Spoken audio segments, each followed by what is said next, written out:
په غزوه حنین کې غنایم ملاو شول، غنیمتونه. اوس غنایم چې ملاو شول، مال غنیمت،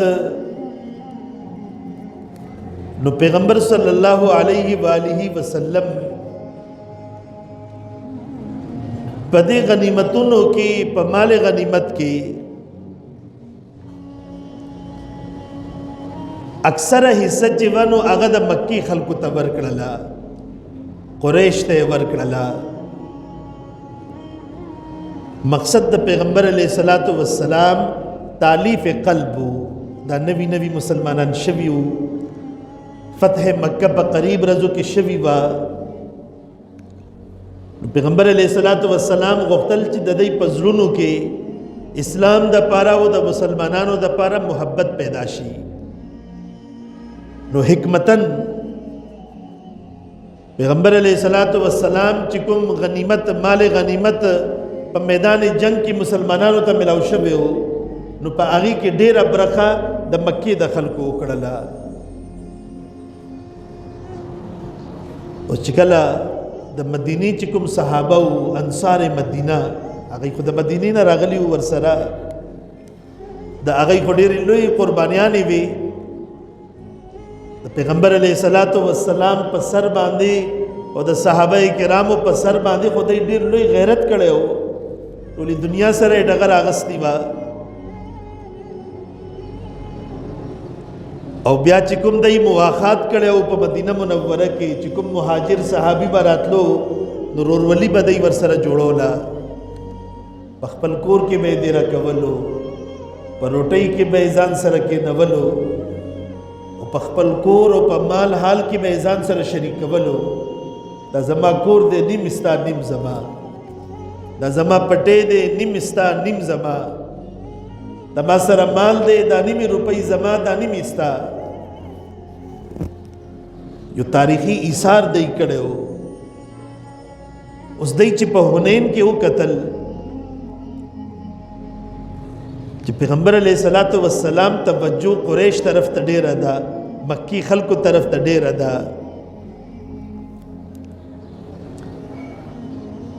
نو د دې په زړه کې دا خبره پیدا شوله چې پیغمبر علیه السلام ګوره خپلو خلکو ته ترجیح ورکړلو په موږ باندې، موږ ورسره ډېر ودرېدو، د هغه مدینې نه ورسره راغللو، لیکن اوس په حنین کې غنیمت ملاویږي نو پیغمبر ټول هغې ته ورکوي لګیا دی. زمونږ تپوس یې ورکې ونه کړلو، د ځینې خلکو په زړونو کې دا خبره راغلله. پیغمبر علیه الصلاۃ والسلام ته پته ولګېده. نو پیغمبر علیه السلام دا ټول راغونډ کړل او بیا یې ورته څه نوم دی تقریر وکړلو، بیان وکړلو، او ورته وفرمایل الا ترضون یا معشر الانصار، اے دا انصار صحابه کرامو ډلې، آیا تاسو په دې باندې راضي نه یئ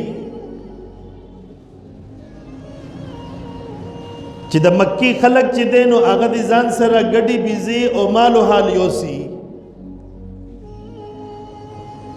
او تاسو چې دی ځان سره ما بوزئ او زه ستاسو په حصه او په نصیب کې رسېږم. اول ورته وضاحت یې وکړلو چې د مکی خلکو ته ما ترجیح ولې ورکړله، تالیف قلب دپاره. دا نوي خلک دي، په اسلام کې داخل شوي دي، که چېرې مونږ د دې تالیف وکړلو، دادرسي مو وکړله، په دې غنیمت کې زیاته حصه مو دوی ته ورکړله، نو اسلام سره او مسلمانانو سره به محبت پیدا شي،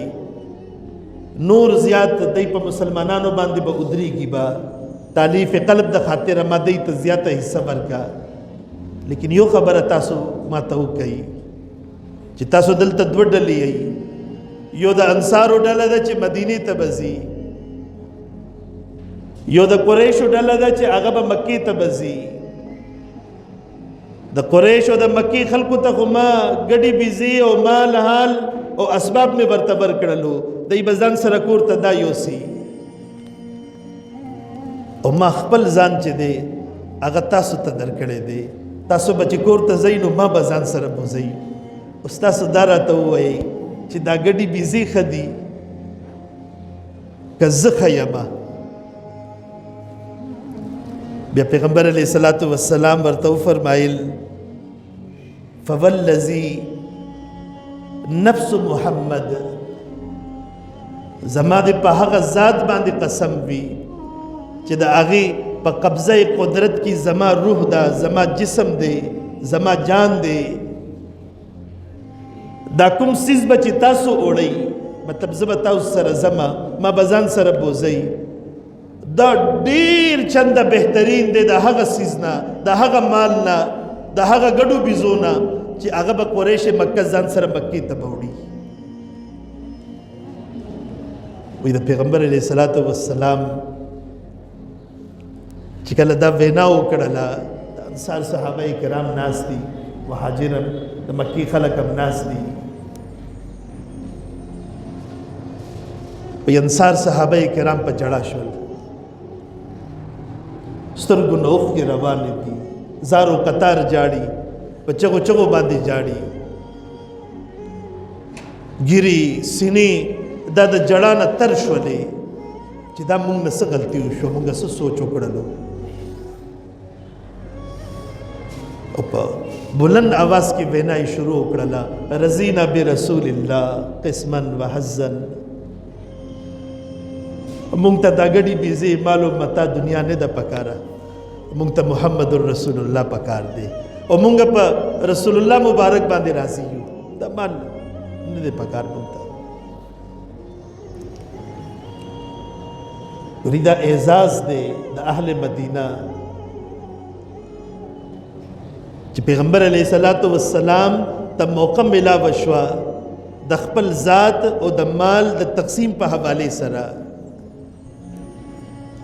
نو پیغمبر علیه الصلاة والسلام خپل ځان د مدینې دپاره کړلو اهل مدینې دپاره تاسو په چې ځئ نو ما به ځان سره وړئ ستاسو په سامان کې به زه یمه دی به چې ځي نو دی به ګډې بیزې به ځان سره وړي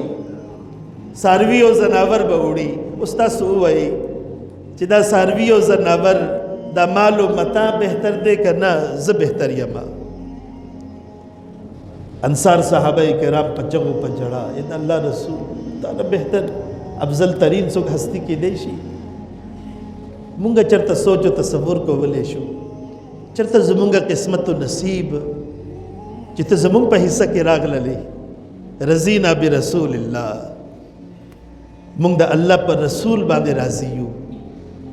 د دې نه سوا مونږ ته هیڅ هم نه دي پکار چې رسول الله مونږ سره لاړ شي